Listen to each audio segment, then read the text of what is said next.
Bonjour les amis, bienvenue dans C'est à partager pour la 4e vidéo de notre série sur la liberté.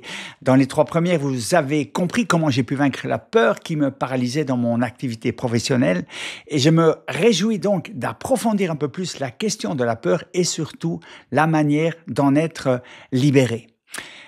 Les tonnes d'anxiolytiques consommées chaque année dans nos pays occidentaux témoignent à quel point la peur, les angoisses, l'insécurité et tout ce qui va avec constituent une forme de prison dans laquelle énormément de gens sont retenus captifs. Et il est très intéressant d'apprendre que dans la parole de Dieu, il y a 366 passages dans lesquels Dieu dit « N'aie pas peur, ne t'inquiète pas, ne crains pas ».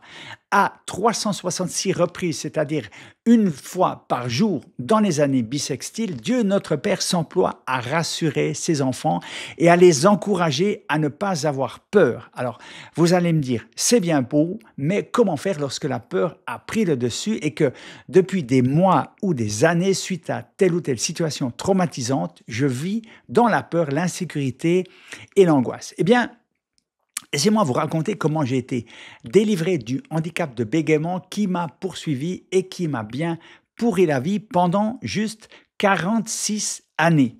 À l'âge que j'ai sur cette photo, c'est-à-dire à 6 ans, je deviens bègue et je le resterai jusqu'à la période de la sortie de ce livre, c'est-à-dire à mes 52 ans. Petite parenthèse pour vous rappeler que tous nos livres et nos CD sont disponibles gratuitement sur notre site internet. Les livres vous sont proposés en format e-book ainsi qu'en version audio.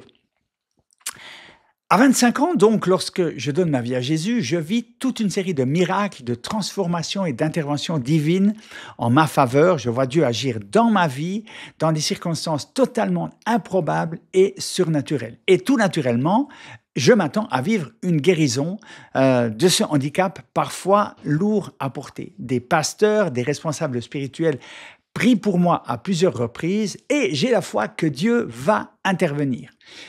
Pourtant, 27 ans plus tard, je suis toujours dans l'attente du miracle qui n'arrive pas.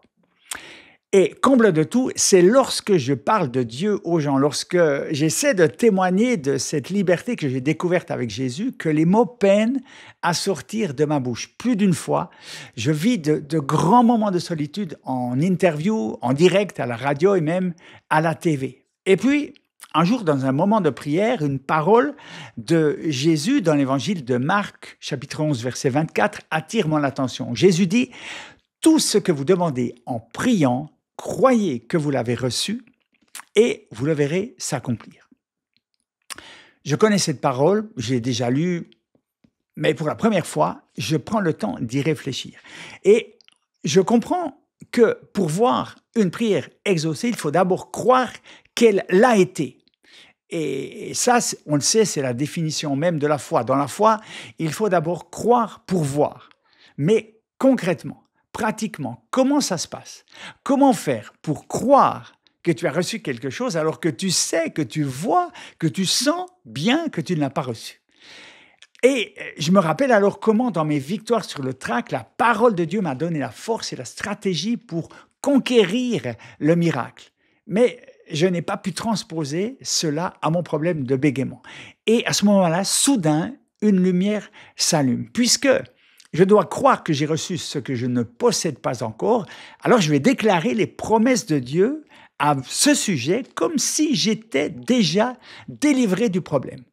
Et pour cela, je vais trouver dans la Bible une série de promesses exactement à l'opposé de la réalité de mon handicap. Je vais en faire une prière de reconnaissance que je vais prier et déclarer comme si je la vivais déjà. Alors, je vous cite quelques-uns de ces versets bibliques. « Avec Dieu, nous ferons des exploits.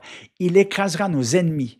Je suis plus que vainqueur par celui qui me fortifie. Celui qui est en moi est plus grand que celui qui est dans le monde. L'Éternel est mon secours. Je me réjouis à la vue de mes ennemis. Je ne crains rien, car tu es avec moi. Tu me fortifies, tu viens à mon secours, tu me soutiens, tu es ma lumière, mon salut, etc. » Mais ces paroles n'ont aucun effet, du moins dans l'immédiat. Ce n'est pas une formule magique. Il faut comprendre que La parole de Dieu, c'est un moyen de rester connecté à la vérité. Prononcer ces paroles ne signifie pas nier ma réalité, mais plutôt me décentrer de cette réalité que je vois, que je sens, que je vis, pour me centrer sur la vérité que je ne vois pas, que je ne sens pas et que je ne vis pas, mais à laquelle j'ai décidé de croire. Et cette prière que j'ai faite avec tous ces versets, je vais la prendre par cœur, je vais la prononcer, la déclarer des centaines et des centaines de fois. Je suis vraiment dans ce qu'on appelle le combat de la foi et au bout de quelques semaines, il me semble que de légers progrès apparaissent. Après quelques mois, je sens une réelle amélioration. Je plaisante en disant que les bègues, c'est comme les alcooliques, on le reste à vie, mais on peut être abstinent.